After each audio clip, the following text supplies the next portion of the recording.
મિત્રો, આજે મારે તમને બે ત્રણ મુદ્દાઓની બે ત્રણ સમાચારોની જ વાત કરવી છે.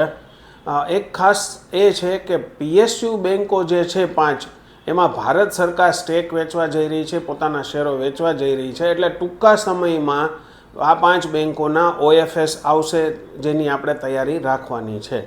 બીજા એક સમાચાર એવા છે કે જેમ અમેરિકા ટેરિફ વોર કરી રહી છે, ટેરિફ ઘટાડવા માંગ કરી રહી છે, એમ હવે એક નવી વાત આવી છે. યુરોપિયન યુનિયન પણ આ તરફ જઈ રહ્યું છે. ઘણી બધી વસ્તુઓમાં ભારતને એવું કહેવામાં આવ્યું છે કે અમારામાં પણ ટેરિફ ઘટાડવામાં આવે.